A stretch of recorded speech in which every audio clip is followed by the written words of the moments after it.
Hallelujah, hallelujah, hallelujah. कैसे हैं सब लोग? पक्का? आमीन। वचन का पहला लाइन ऐसा कहता है कि प्रभु में किया गया हर परिश्रम फल लेकर आता है। हालेलुया। क्या कहता है?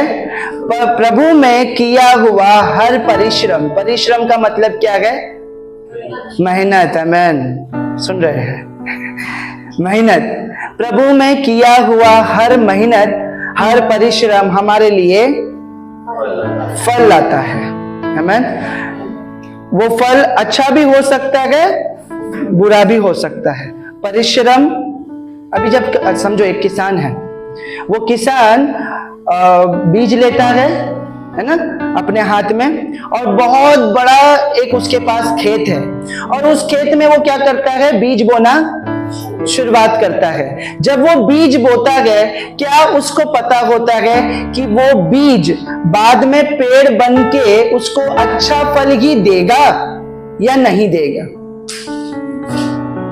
समझ रहे हो? किसी को पक्का रहता है क्या कि ये बीज अच्छा है तो ये उगकर मुझे अच्छा ही फल देगा?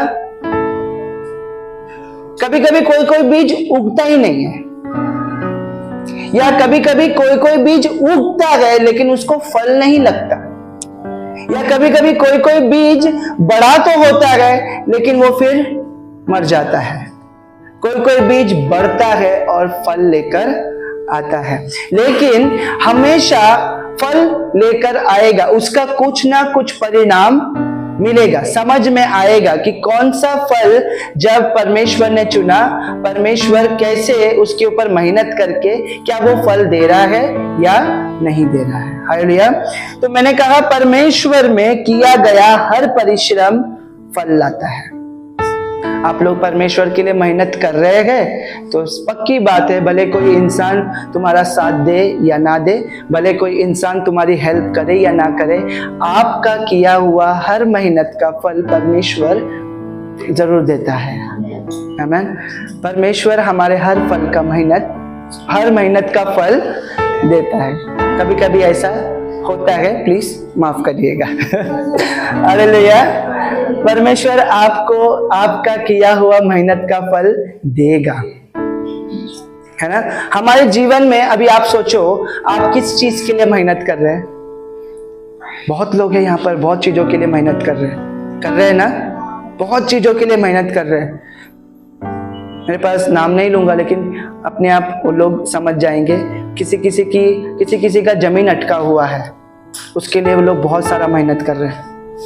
आमीन। किसी का पैसा फंसा हुआ है, लोग मेहनत कर रहे हैं। किसी के पास घर नहीं है तो लोग मेहनत कर रहे हैं, है ना। कभी कभी कोई लोग बुरी चीजों में फंस गए हैं, वहां से निकलने की मेहनत कर रहे हैं। लेकिन याद रखो, मेहनत के साथ परिश्रम, यानी प्रभु में रहकर परिश्रम करना, यानी परमेश्वर आपके जीवन में कार्य जरूर करेगा।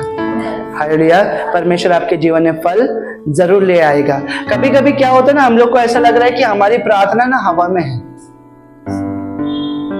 हमारी प्रार्थना हवा में है, परमेश्वर हमारी प्रार्थना नहीं सुन रहा है, ऐसा लगता है हमको ऐसा लगता है कि परमेश्वर, मैं कितने दिन से प्रार्थना कर रहा हूं या मैं कितने दिन से प्रार्थना कर रही हूं, क्यों मेरी प्रार्थना सुनी नहीं जा रही है?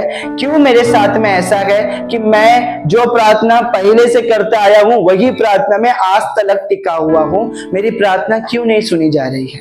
परमेश्वर ने सुनना छोड़ दिया है, ऐसा हमें लगता है। लेकिन याद रखो, परमेश्वर का वचन कहता है, अगर आपने किसी चीज के लिए परिश्रम किया है, मेहनत किया है, तो आपको फल जरूर मिलेगा। आमीन। Hallelujah, hallelujah. अच्छा, अपने बाजू वाले का हाथ पकड़ो, उधर हाथ पकड़ो ना। हाँ, अभी दिल से बोलना, उनको, एक दूसरे को दिल से बोला, हाथ पकड़ो, हाथ पकड़ो, बोलो दिल से उनके लिए आशीष देना है। आपको आशीष देना है, उनको देखो और बोलो, परमेश्वर आपके साथ है। दिल से बोलो, बोलो परमेश्वर आपके साथ है। वो आपका हाथ कभी नहीं छोड़ेगा। हाथ क्यों छोड़ा? हाथ नहीं छोड़ने का। बोलो, प्रभु आपका हाथ कभी नहीं छोड़ेगा। परमेश्वर आज अभी आपको आशीष देगा। आमेन, हालेलुया, हालेलुया। सब लोग बात किए, एक दूसरे से बात किया। ऐसे ही लोगों को ऐसे ही बोलते रहो कि परमेश्वर आपको आशीष देगा। आमेन, आज आपको आशीष देगा, अभी आपको आशीष देगा।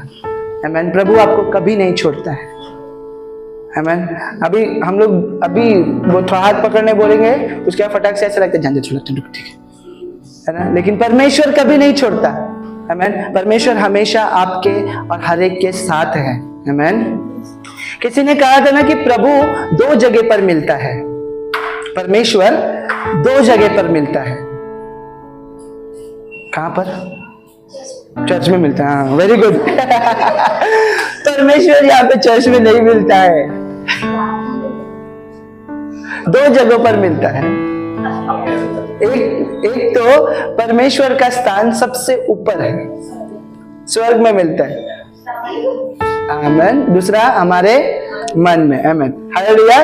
किसी के पास आपको परमेश्वर नहीं मिलेगा। आपका परमेश्वर आपके साथ है, अंदर है, आपके अंदर है। आमेन। एक तो स्वर्ग में मिलेगा जब हम जाएंगे। अभी चाहिए परमेश्वर तो कहां ढूंढोगे? अंदर ढूंढो, अंदर ढूंढो, परमेश्वर मिल जाएगा।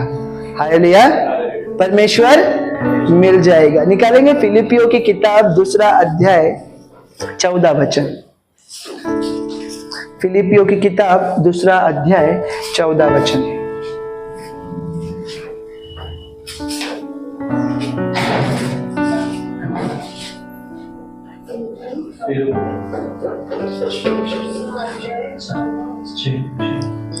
फिलिपियों की किताब 2 अध्याय 14 वचन। आमीन। सब काम बिना कुड़कुड़ाए और बिना विवाद के किया करो। सब काम बिना कुड़कुड़ाए, बिना कुड़कुड़ाए, कुड़कुड़ बिना करते हुए, बिना कुड़कुड़ाए किया करो। जितने भी काम आप करोगे बिना कुड़कुड़ाए किया करो। Hallelujah, hallelujah. अभी इसका एग्जाम्पल मैं आपको बताता हूँ। अर्जुन, एक गिलास पानी लेके आओ मेरे लिए।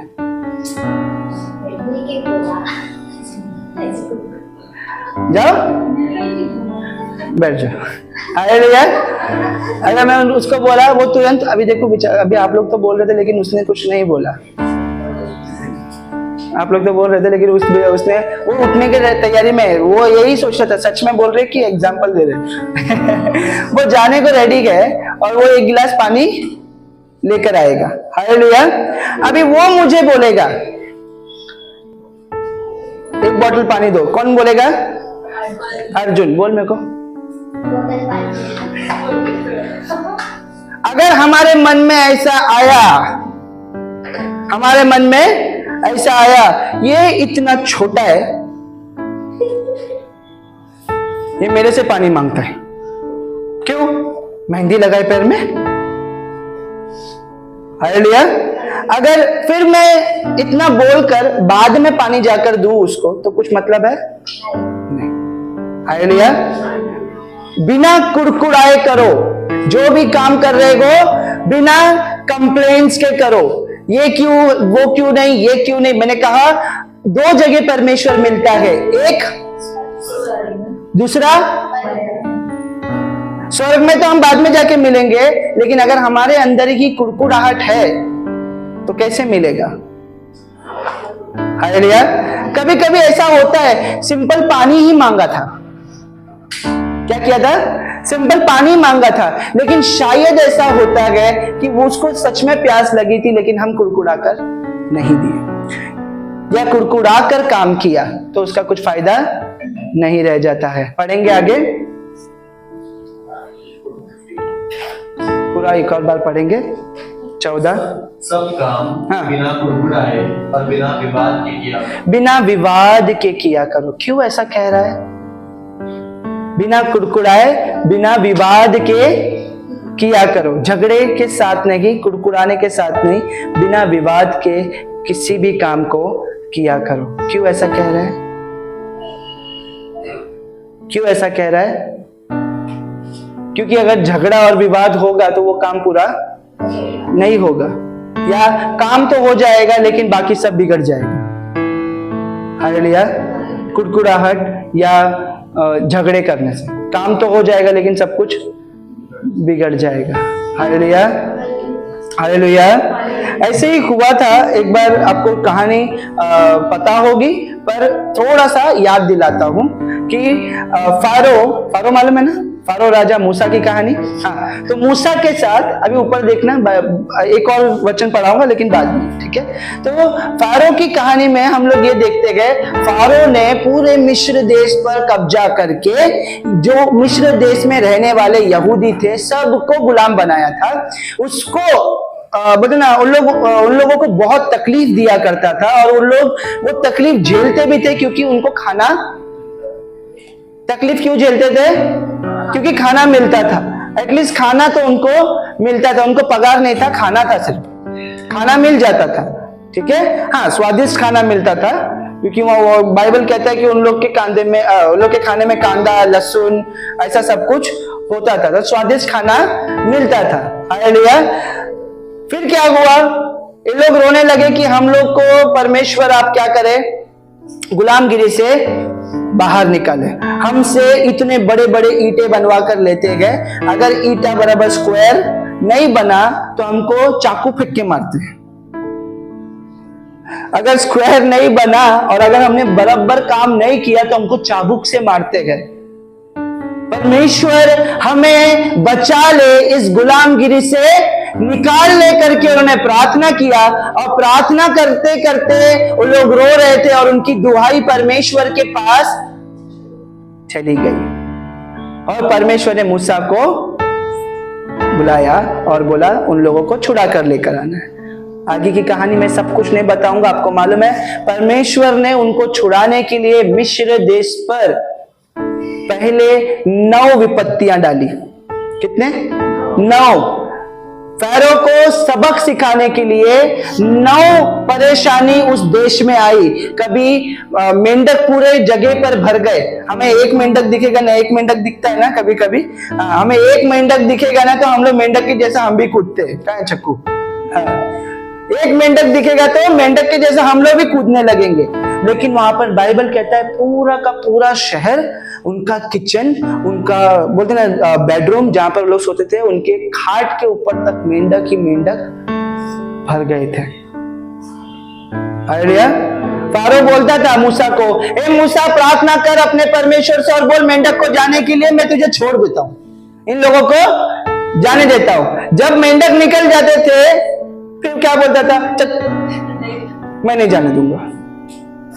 समझना है? पहला बोलता था जाने देंगे, उसके बाद बोलता था मैं नहीं जाने दूंगा। फिर परमेश्वर और विपत्ति डालते गए। परमेश्वर ने सबसे पहला विपत्ति डाला था कि पूरे जगह का जो पानी है ना वो लहू में बदल दिया था। हमें पानी नहीं मिलेगा तो कैसा लगता है? पूरा पानी लहू में बदल गया था। टिड्डियों का हमला हुआ था, बहुत सारे टिड्डी मालूम है ग्रीन कलर का ग्रासहॉपर्स आते हैं, वो पूरे जगह पर फैल गए थे। हालेलुया। पूरे जगह पर भर गए थे। आमीन। उसके बाद क्या हुआ? लास्ट अगर आप देखोगे तो वहां पर लिखा है कि सब पूरे राज्य के पहलौटे यानी पहले बच्चे मारे गए। लास्ट विपत्ति कैसी थी? पहलौटे, पहले बच्चे, लास्ट का जो 10वां विपत्ति था, मारे गए पहले बच्चे। तब जाके फारो ने बोला कि अब इनको क्या कर, तू यहां से लेकर जा, क्योंकि सब खत्म हो गया, अब बचा ही नहीं। पहले बच्चे मर गए तो हमारा राज्य ही बचा नहीं, तो अब हम इनको रख के क्या करेंगे? लेकर जाओ। वो लोग वहां से निकल गए बहुत जोश में, हंसते खेलते वहां से निकले गए, क्योंकि गुलामगिरी से छुड़ाए गए, है ना। फिर आ गया वहां पर एक लाल समुद्र के इस पार उन लोग फिर से फारो, मैंने बोला पहले क्या बोलता है? लेकर जाओ। फिर माइंड चेंज, क्या बोला? अब इनको मैं मार डालूंगा। क्योंकि ये लोग ने सब बर्बाद करके चले गए। फिर से फारो आया और उनके पीछे इस तरीके से हमला करने के लिए उन लोग के पीछे वो पड़ गया, और सामने लाल समुद्र था। यानी अगर पीछे गए तो भी मरेंगे और आगे गए तो भी मरेंगे। हालेलुया। परमेश्वर ने क्या कहा? मूसा तेरे हाथ में लाठी है, मार, 2 भाग हो जाएंगे, जो समुद्र 2 भाग हो जाएगा और तुम लोग उनके बीच में से चले जाना। वैसे ही हुआ। मैं पूरी कहानी बता रहा हूं ताकि आपको समझ में आए कि मैं क्या आगे बताना चाहता हूं। वो लोग इस पार से उस पार चले गए। अच्छा, जब इस पार से उस पार जा रहे थे, बाइबल कहता है कि वो लोग जब इस पार से उस पार जाने के दौरान बहुत हंसते खेलते भजन करते हुए गए। हालेलुया। बोलो, हंसते खेलते भजन करते हुए गए। जब वहां पहुंच गए तब वहां पर उनको मालूम पड़ा यहां पर तो पानी ही नहीं है। फिर क्या करने लगे? ए मूसा, तू काहे को यहां पर हम लोग को लेकर आया, इधर पानी नहीं है। फिर क्या करने लगे? कुड़कुड़ाने लगे। परमेश्वर ने क्या बोला? मूसा, बाजू में एक लेक मतलब पॉन्ड जैसा है, वहां पे पानी है, उसका पानी खारा है, वो लोग पी नहीं सकते। तो एक काम कर, उधर बाजू में एक पौधा है, परमेश्वर ने बताया कौन सा पौधा है, उस पौधे को उठा और उस पानी के अंदर डाल दे, तब सब लोग पिएंगे। ठीक है। जैसे वो पौधा उसके अंदर डाला, पानी मीठा हो गया। जैसे ही पानी पिए तो वो लोग फिर से भजन करने लगे और खुशी मनाने लगे। हालेलुया। फिर थोड़ा आगे बढ़े, फिर थोड़ा आगे बढ़े, उन लोगों को भूख लग गई और क्या बोलते हैं? ए मूसा, तुमने हम लोग को इधर क्यों लेकर आया? हमारे पास खाना नहीं है यहाँ पर खाने के लिए। वहां पर अच्छा था, हम लोग को लहसुन कांदा सब मिलता था खाना खाने के लिए, वहां पर बहुत अच्छा खाना था। यहाँ पर क्यों लेकर आया तू? मरने के लिए लेकर आया? क्या वहां जगह कम थी? वहां पर तो कब्रें थी ना, वहां पर भी हम लोग खोद के गाड़ सकते थे ना। इतना दूर लेकर आके इधर गाड़ेगा अभी? हम लोग तो भूख से मरे जा रहे हैं। फिर कुड़कुड़ाने लगे। हालेलुया। हालेलुया। फिर क्या हुआ? थोड़ा सा आगे बढ़े ना तो बाइबल कहती है उनको एक ही जगह पर 17 नदी, एक जगह पर कितनी नदी? 17 नदी। हालेलुया। एक ही जगह पर 17 नदी और 70 खजूर के पेड़ उनको दिखाई दिए। उन लोग ने खाया पिया और फिर क्या किया? खाया पिया और क्या किया? भजन किया। वाह, ये सेम टू सेम हमारे जीवन के जैसा नहीं है? ये सेम टू सेम हमारे अपने जीवन के जैसा नहीं है? जैसे ही कुछ हो गया वैसे कुड़कुड़ कुड़कुड़ कुड़कुड़ कुड़कुड़ कुड़कुड़, और जैसे मिला वैसे भजन करने लगते, एकदम पवित्र हो जाते हैं। सेम टू सेम हमारे जैसा नहीं है ना? ये इसके लिए इतनी लंबी कहानी क्यों बताया मालूम है? क्योंकि मूसा क्या चाहता था? ये लोग सब मिलकर परमेश्वर को नाम ऊंचा करे, लेकिन इन लोग ने मिलता था तभी करते थे, नहीं मिलता है तो गाली देते थे। हालेलुया। मूसा उनको वहां से छुड़ाकर क्यों लेकर आया मालूम है? ताकि ये मिलकर दूसरे देश में जाकर उन लोग के साथ लड़ाई करके परमेश्वर का नाम ऊंचा करे, और ये लोग आपस में ही लड़ते थे। और सबका जिम्मेदारी कौन? मूसा।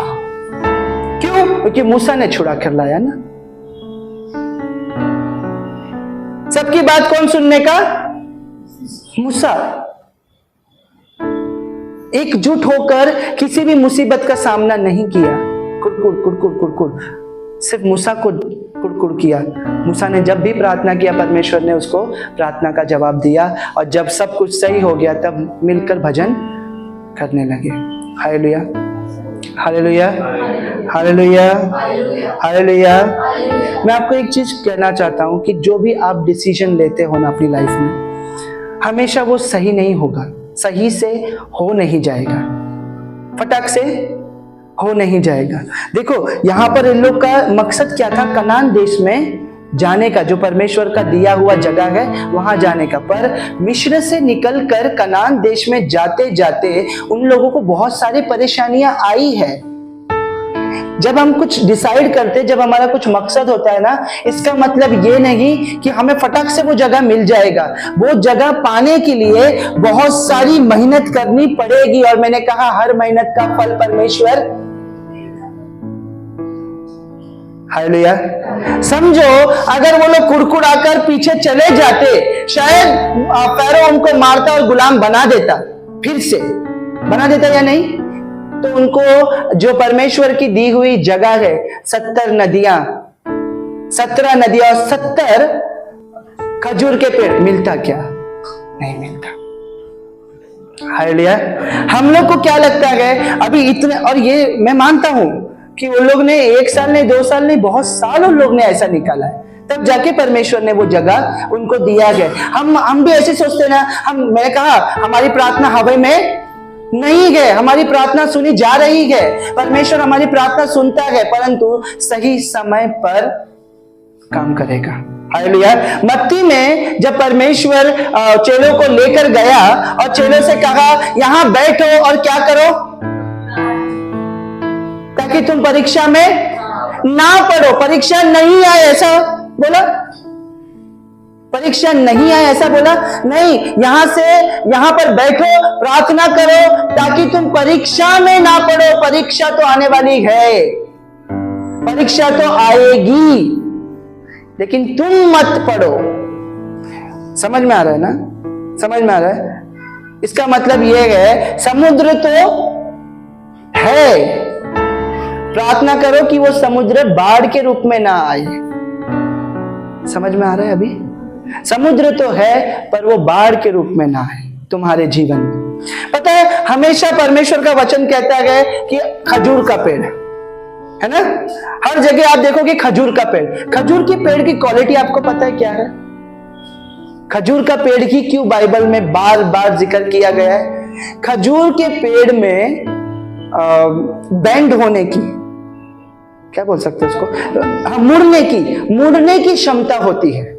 जब तूफान आता है ना, तो समझो अगर तूफान इस डायरेक्शन में आ रहा है तो खजूर का पेड़ जड़ पकड़ा रहता है, लेकिन वो मुड़ जाता है, टूटता नहीं है, वो मुड़ जाता है उस डायरेक्शन में, वो टूटता नहीं है। परमेश्वर क्या बताना चाहता था? वो 70 पेड़ को देकर, परेशानी आएगी तो झुक जाओ, जड़ से उखड़ मत जाओ। हालेलुया। परेशानी आएगी तो झुक जाओ। यहां पर हमें ना, ये इंडिया में खजूर का पेड़ देखने को नहीं मिलता है, बाहर के देश में खजूर का पेड़ दिखने मिलता है तूफान के साथ। हालेलुया। यहां पर ऐसे तूफान नहीं आते, ऐसे गोल गोल गोल गोल दिखाई जल्दी नहीं देंगे, लेकिन बाहर गांव में ना तूफान गोल गोल आते हैं, पेड़ भी ऐसा घूमता है जैसे उसके साथ में घूम रहा है। खजूर के पेड़ में वो क्वालिटी होती है कि वो मुड़ सकता है, घूम सकता है, लेकिन जड़ नहीं छोड़ता है, वो अपना जड़ पकड़ कर रहता है। हालेलुया। परेशानी आती है, तकलीफें आती है, जड़ उधर का उधर ही रहता है, वो झुक जाता है और तूफान निकल जाता है, लेकिन पेड़ रह जाता है। हालेलुया। आपकी परेशानियां, आपकी तकलीफें, आपकी प्रार्थना खाली नहीं जा रही है। हालेलुया। बाइबल अगर आप पढ़ोगे, वहां पर कहता है, यीशु ने जिस समय बोला था ना अपने चेलों को प्रार्थना करो कि परीक्षा में ना पढ़ो, यीशु उनको देख रहा था क्या ऐसा? सो गए ऐसे देख रहा था? नहीं, यीशु क्या करने गया था? आमीन। कितने बार बाइबल पढ़ोगे? 1-1 घंटे की प्रार्थना 3 बार। सोच कर देखो, यीशु को कितने घंटे की प्रार्थना करनी पड़ रही है? 1-1 घंटे की, एक ही रात में 3 बार। और हमें परमेश्वर रात को उठाता है, प्रार्थना कर, हम 3 मिनट नहीं कर सकते। कर सकते नहीं, अपनी आंखें ऐसी बंद हो जाएगी कि नहीं? यीशु को अभी मरने का है, 3 घंटे उसी रात में, 1-1 घंटे में आके देख रहा था मेरे चेले क्या कर रहे हैं, और ये चेले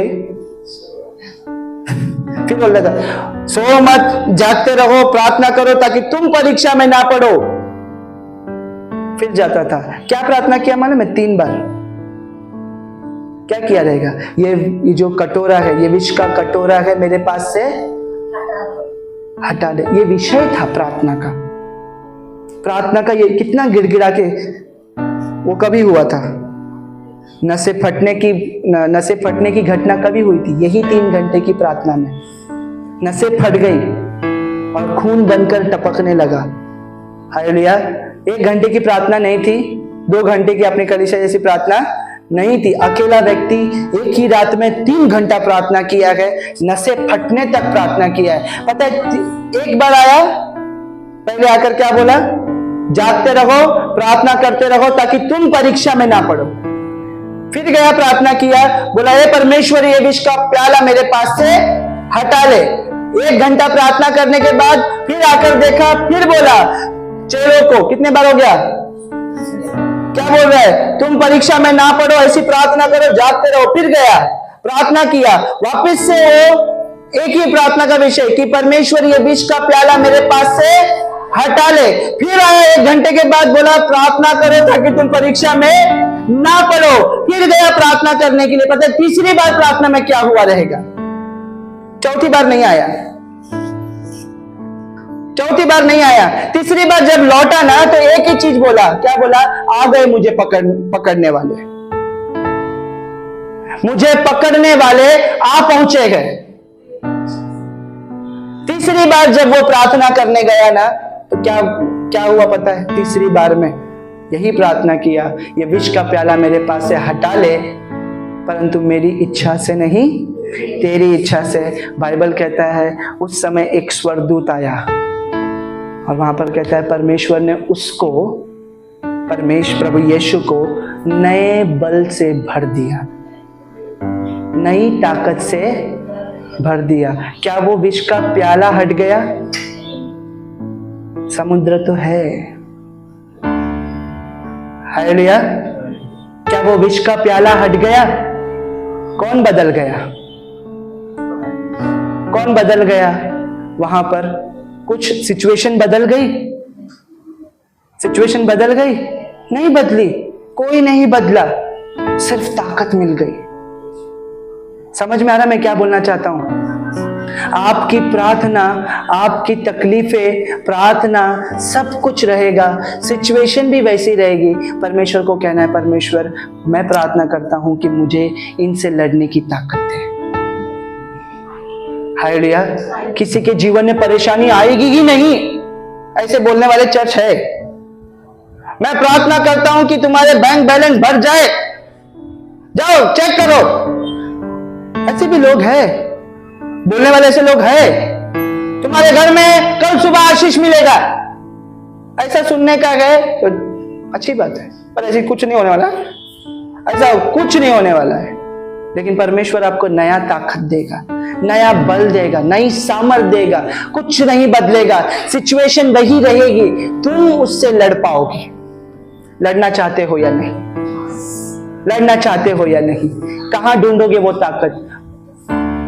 बोलो, एक तो ऊपर, एक तो ऊपर और एक तो मन में। हालेलुया। समझ में आ रहा मैं क्या बोलना चाहता हूं? मैंने जहां से शुरुआत किया था आपको बताने की कि हमारे ताकत देने वाला परमेश्वर एक तो ऊपर गए, एक हमारे मन में, हमारे अंदर गए। हमेशा जब तकलीफ आए तो पहला नजर किधर जाए? यीशु के जैसा। किधर? स्वर्ग में। अभी देखो, अभी खड़े खड़े पवित्र आत्मा एक चीज बता रहा है, मैं उसको, अभी वचन खत्म हो गया है, परंतु पवित्र आत्मा एक चीज बता रहा है, इसके लिए वो भी बताता हूं, फटाक से बताता हूं।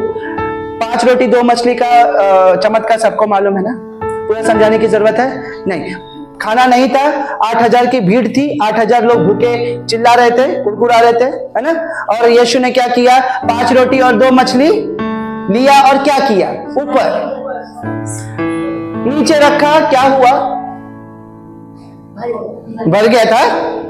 भर गया था क्या? इतना मेरे को जवाब दो। ऐसा बाइबल लिखा है क्या? भर गया था? नहीं, वो वैसे ही था, वो वैसे ही था। 5 रोटी और 2 मछली। कुछ तो बदला। क्या बदला? उस 5 रोटी और 2 मछली की ताकत।